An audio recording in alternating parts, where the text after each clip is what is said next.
SRBC TIDCO కాలనీలో గత 10 రోజుల నుండి త్రాగునీటి సమస్య అధికంగా ఉందని అధికారులు వెంటనే పరిష్కరించాలని కాలనీ వాసులు కోరుతున్నారు. త్రాగునీరు అందించేందుకు 2 రోజులకు ఒక్కసారి ట్యాంకర్ వస్తుందని, ఈ నీరు త్రాగటానికి నిత్యావసరాలకు సరిపోవడం లేదని మున్సిపల్ అధికారులు స్పందించి త్రాగునీటిని అందించాలని కాలనీ వాసులు కోరుతున్నారు.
ఈ పక్క బ్యాక్ సైడ్ పైపులు పోయినాయి, బరగొడ్లు వచ్చి అవి కూడా లీక్ అయి ఉంది. ఇంకా మాకు నీళ్ళు కూడా ఎక్కడం లే, అసలు పట్టించుకునేతోలే లేదు. ఇక్కడ ఉన్నారా చచ్చిపోయినారా అని బాగుండేదాన్ని చెడగొట్టేసినారు. ఇప్పుడు ఫస్ట్ బాగుండే ఒక 6 నెలలు వస్తుండే, 6 నెలలు నీళ్ళు వచ్చినాయి.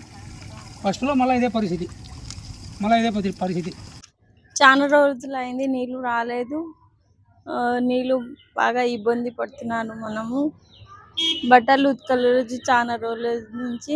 నీళ్ళు ఆడ నుంచి పట్టుకొని వస్తుంది. ఇప్పుడు ట్యాంకర్ వస్తే ఆడికి వస్తుంది, ఈడికి వస్తే మనం మోసుకొని రావచ్చు కదా. మళ్ళీ పైన వాళ్ళు ఎట్లా మోసుకొని రావాలా?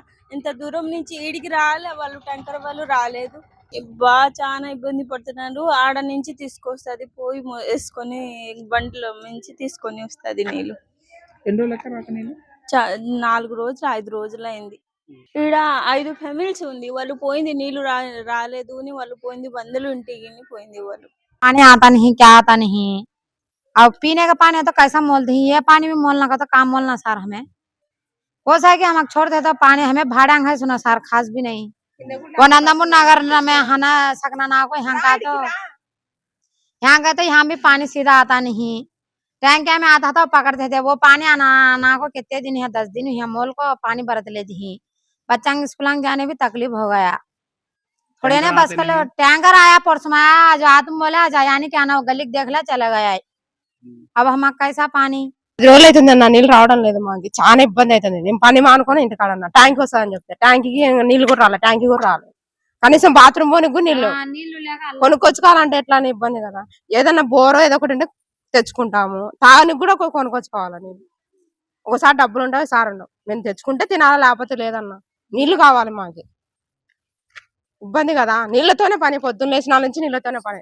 నేను ఈ రోజు 300 కూలి కొట్టుకొని ఇంటికాడన్నా నీళ్ళ కోసం. ట్యాంక్ రాలే, మళ్ళీ ఎట్టా మా పరిస్థితి? నీళ్ళు ఇరసాలా కదా. అందుమున్నారులో మొత్తం వదిలినారు నీళ్లు, మాకు నీళ్ళు వదలం. మళ్ళీ మా పరిస్థితి ఎట్టా? చాలా కష్టం కదా ఎట్టయితే. సార్ మాకు నీళ్ళ ప్రాబ్లం ఉంది, నీళ్లు కావాలా. దాదాపు వారం అవుతుంది నీళ్లు రాక. మాకు ఏం పరిస్థితి ఇట్లా చేసే? చిన్న పిల్లలు ఉన్నారు, మాకు పశువులు ఉన్నాయి, నోళ్ళని జీవాలు. నీళ్లు లేకుంటే ఎట్లా సార్? మనకు ఇట్లా వాళ్ళు ధర్నాగా చేసుకుంటే మాకు నీళ్ళు ఇస్తాలి కదా, ప్రతి దానికి నీళ్లు కావాలా. అన్నం లేకుండా ఉంటాం కానీ నీళ్లు లేకుండా ఉండలేము కదా సార్. చిన్న పిల్లలు ఉన్నారు, వాళ్ళకి నీళ్ళు ఏం పరిస్థితి వాళ్ళ పరిస్థితి. పెద్దలం అంటే ఎక్కడో పడిపోయి ఉంటాం, మాకు నీళ్లు కావాలా సార్. మేమేం చేయాలి సార్? వారం అవుతుంది సార్ దాదాపు. మాకు నీళ్లు రావడం లేదు, మా పరిస్థితి బాగాలేదు. ఏమి మేము ఇట్టనే చెమటగా కొట్టుకుంటూ ఉండాలా చెప్పారు, చెమటగా కొట్టుకుంటూ ఉండాలా. మాకు నీళ్ళు లేక పిల్లలందరూ ఆగమైపోతున్నారు, ఏమి నీళ్లు లేక ఏడ్చుతున్నారు. మేము ఏమన్నా మా పరిస్థితి బాగా చూడాలి. మాకు పిల్లలు ఉన్నారు, పిల్లలు ఏం కారణంగా వాళ్ళకి రోగాలు వచ్చా, దానికి ఎవరు ప్రాబ్లం ఎవరు దానికి? ముందే దిన్న మనిషి దినం ఇస్తున్నారు. ఇప్పుడు పూర వారం 10 రోజులు అయింది మాకు నీళ్లు లేక మేము తనుకులాడుతున్నాం. ఆ ట్యాంకర్ వస్తుంది, అక్కడ ఆడనో మా ఆయనకు కాలు కానీ లేదు. మేము ఎట్లా ఇబ్బంది పడాలా, నేను ఎట్లా మోసుకోవాలా? నేను పని మానుకొని ఇంటికాడ ఉండాలి నీళ్ళ కోసం. అది మా పరిస్థితి బాగాలేదు, మాకు నీళ్లు కావాలా.